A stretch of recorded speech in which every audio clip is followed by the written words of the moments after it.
सभी का एक बार फिर से स्वागत है हमारे चैनल दुर्गा भक्ति मार्ग में। आज मैं आप सभी को सुनाऊंगी बुधवार के दिन सुनी जाने वाली गणेश जी महाराज और उनकी चमत्कारी खीर की कथा। बहुत समय पहले की बात है। गणेश जी महाराज ने पृथ्वी पर मनुष्यों की परीक्षा लेने का विचार किया। तब उन्होंने अपनी माँ से कहा, माता, मैं धरती लोक के वासियों की परीक्षा लेना चाहता हूँ और धरती पर ब्रह्मण करने जा रहा हूँ। माता पार्वती ने कहा, पुत्र गणेश, तुम्हें जैसा ठीक लगे वैसा ही करना।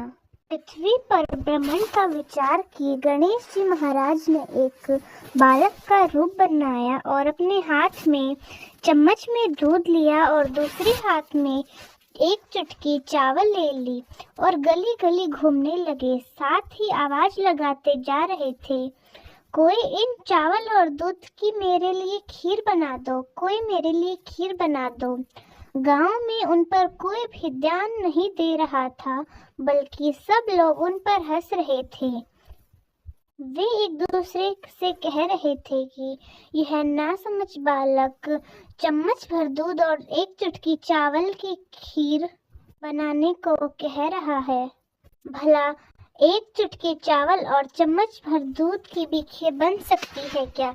ऐसे ही गणेश जी एक गांव से दूसरे गांव, दूसरे गांव से तीसरे गांव घूमते रहे, लेकिन कोई भी उनकी खीर बनाने को तैयार नहीं था। ऐसे ही सुबह से शाम हो गई।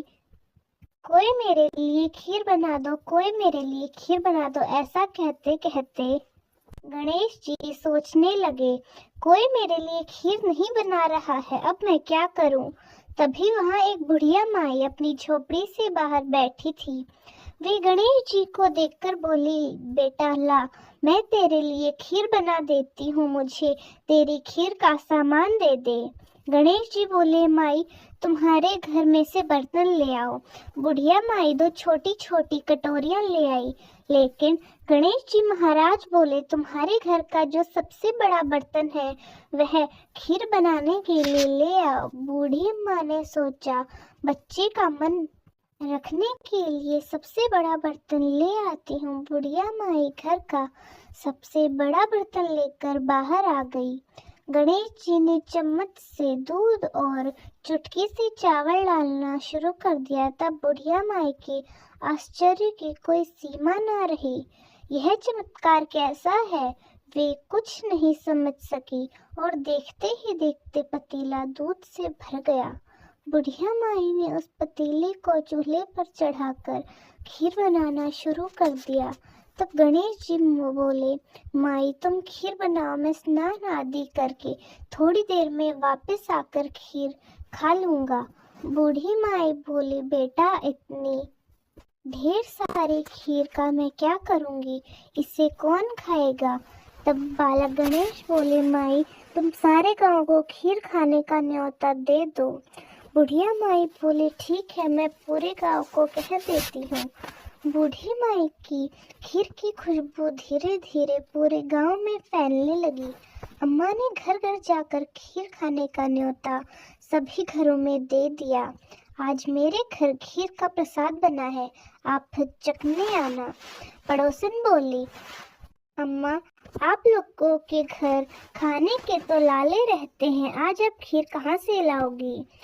लोग उन पर हंसने लगे। बुढ़िया माई के घर में खीर खाने का न्योता आया है, इनके घर खाने को दाना नहीं है और सारे गांव को खीर खिलाने की बात कर रही है। चलो चलकर देखते हैं कि बुढ़िया माई कौन सी खीर खिलाने वाली है। धीरे धीरे लोग बुढ़िया माई के घर आना शुरू हो गए। देखते ही देखते गांव इकट्ठा हो गया। जब बूढ़ी माई की बहू को इस दावत की बात पता चली तो वह रसोई में पहुंची और खीर से भरा पतीला देखकर उसके मुंह में पानी आ गया और वह सोचने लगी, इस पतीले की खीर सारे गांव में बट गई तो मेरे लिए कुछ भी नहीं बचेगा। ऐसा सोचकर बुढ़िया माई की बहू ने एक कटोरी में खीर निकाली और दरवाजे के पीछे बैठकर खाने की तैयारी करने लगी।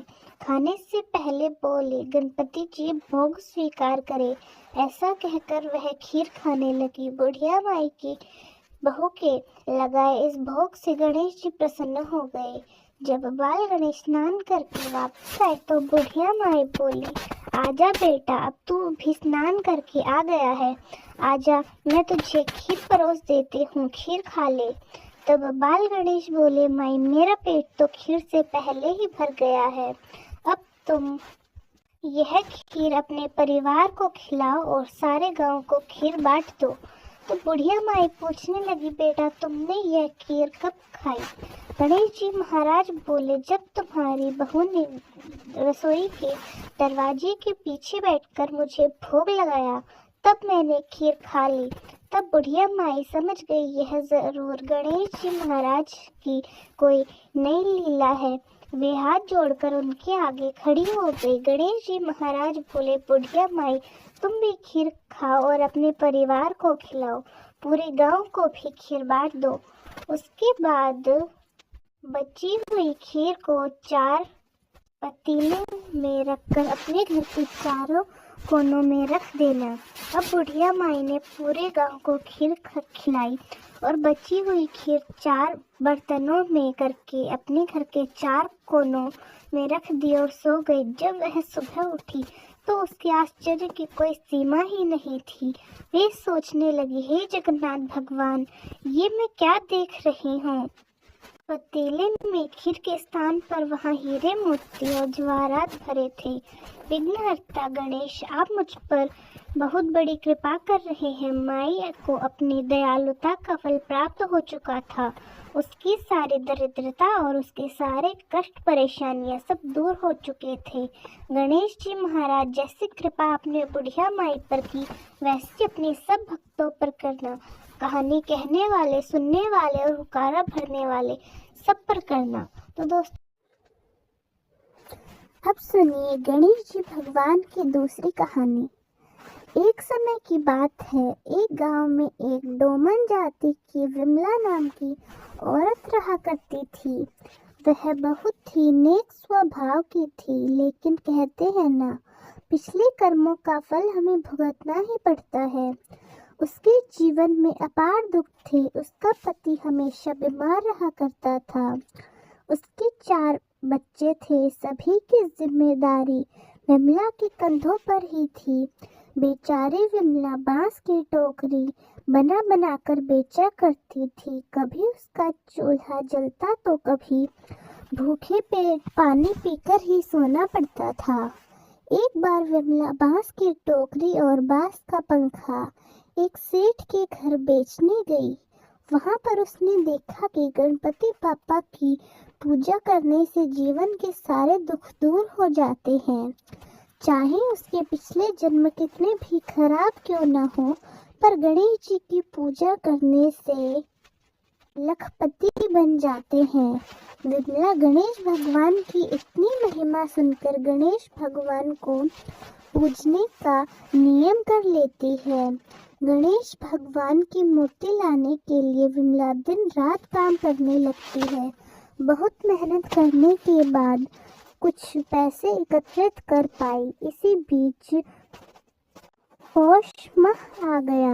विमला गणेश उत्सव के पहले बाजार गई। गणेश जी की मूर्ति लेने के लिए उसे देखकर दुकानदार कहने लगे, तू अछूत है, हम तुम्हें गणेश बाबा की मूर्ति कैसे दें?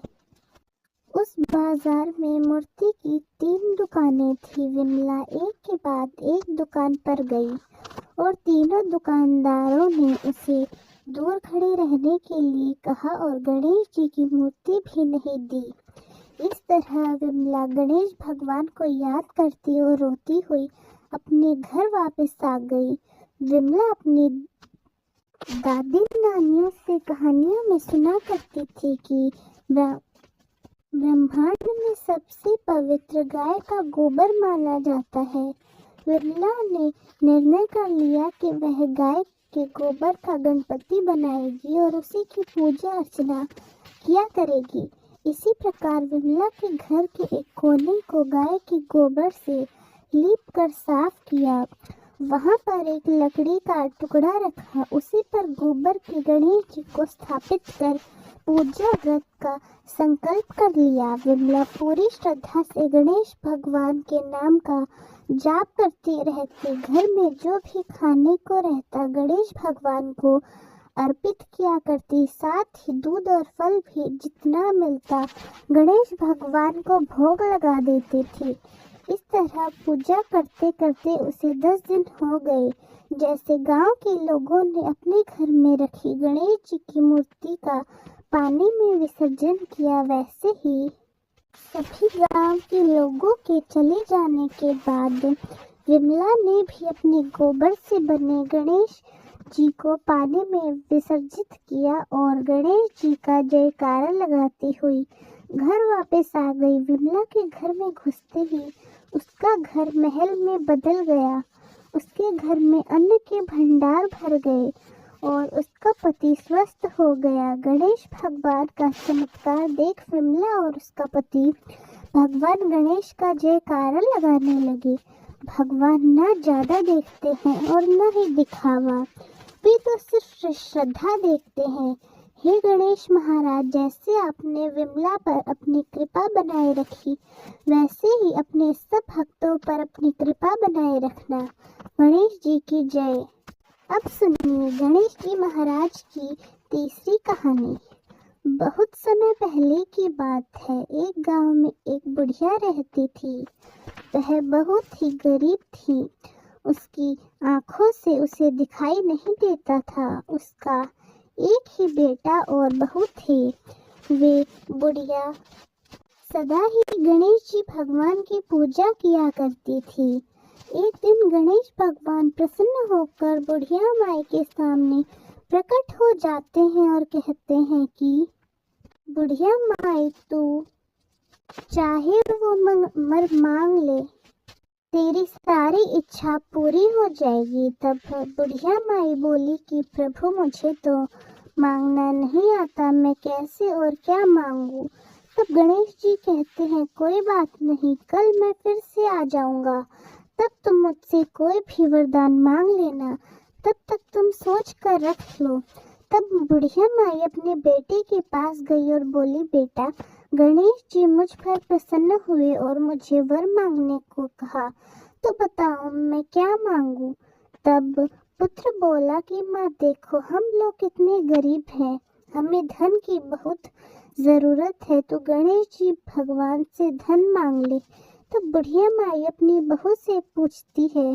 तब बहू कहती है कि माई, आप तो नाती पोते मांग लीजिए। तब बुढ़िया माई सोचती है कि यह तो सब अपने अपने मतलब की बातें कर रहे हैं। फिर वह अपनी पड़ोसन के पास जाती है और उसे पूछती है। तब पड़ोसन कहती है कि बुढ़िया माई, तू थोड़े ही दिन जिएगी, तू क्यों धन मांगती है, क्यों नाते पोते मांगती है।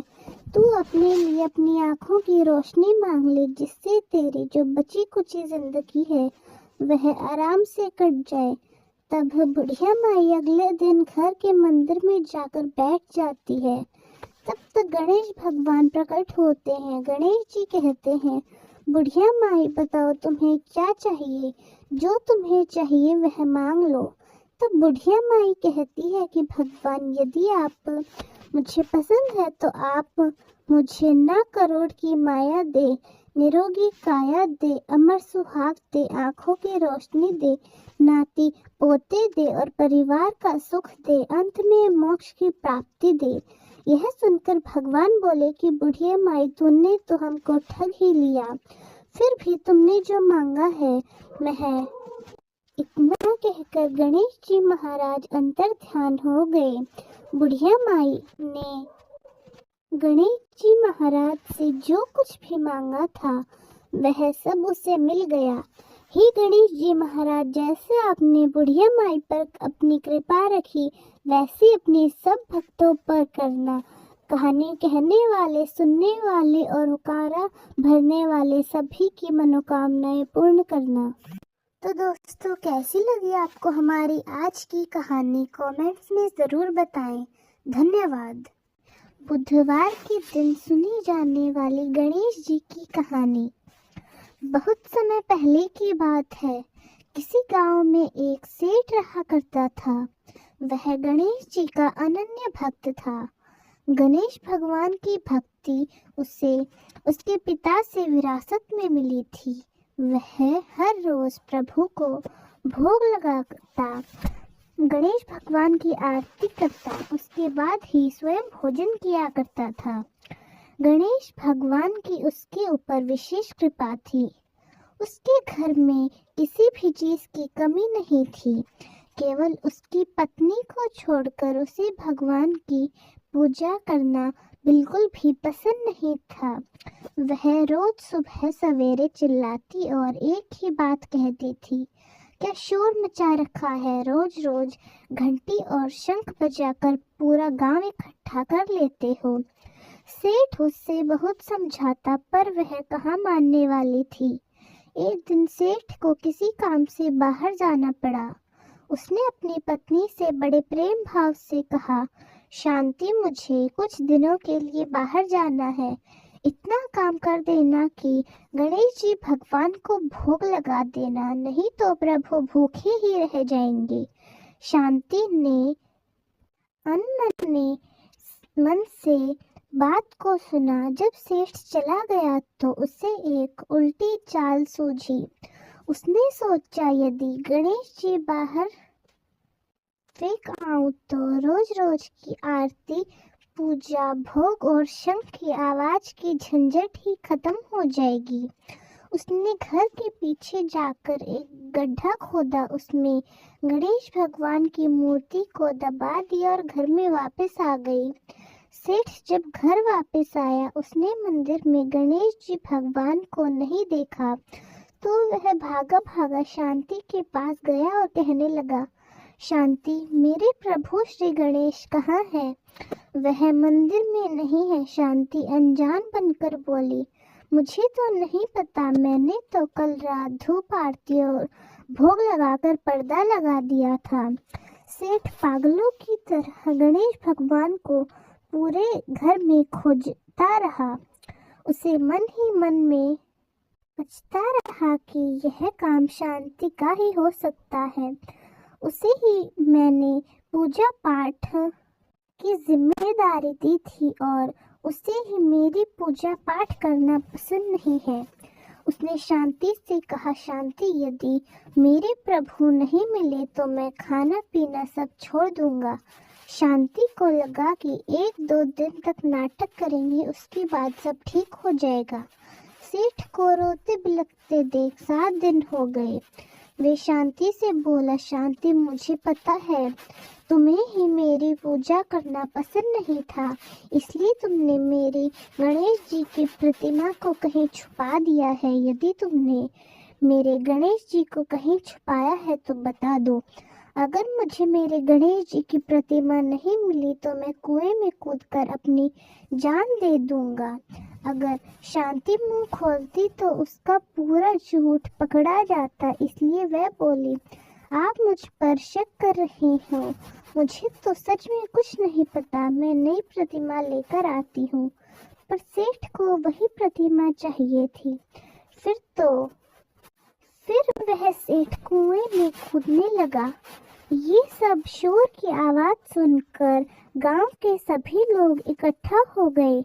लोगों की आस्था भगवान भी देख रहे थे। वे भी अपने भक्त के पास जाने के लिए बेचैन थे। उधर सेठ कुएं की पाल पर चढ़ गया। शांति भागी भागी गणेश जी की प्रतिमा गड्ढे से निकालने लगी, पर गड्ढे में गणेश भगवान की प्रतिमा थी ही नहीं, क्योंकि गणेश भगवान अपनी प्रतिमा स्वयं निकाल लाए। गणेश भगवान बालक का रूप लेकर आए और अपनी प्रतिमा निकालकर उसके पास पहुंचे और बोले, काका, यही प्रतिमा, क्या यह आपकी है? आप इसे ही ढूंढ रहे हैं ना? सेठ ने पीछे मुड़कर देखा तो एक सुंदर बालक था।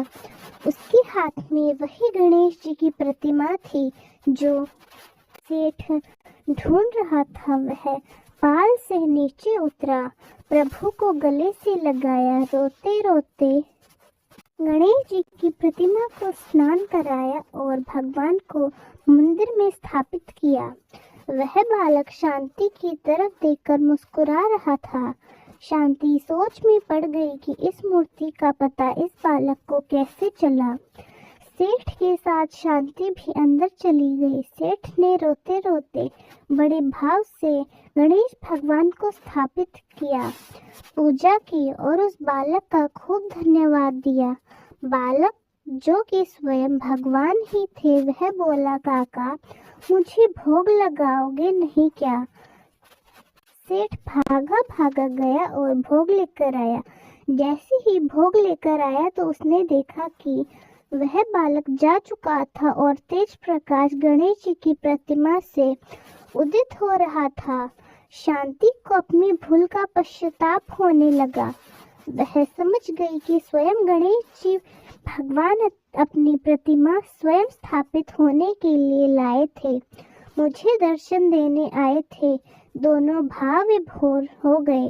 उस रात भगवान ने उसे दर्शन दिया और कहा, मेरे साथ साथ शुभ लाभ, सिद्धि, रिद्धि और सुख वैभव और लक्ष्मी जी सदा तुम्हारे घर में वास करेंगे। तुम सदा दुखियों की सेवा करना। इस प्रकार से सेठ की भक्ति अमर हो गई। तो दोस्तों, कैसी लगी आपको हमारी आज की कहानी?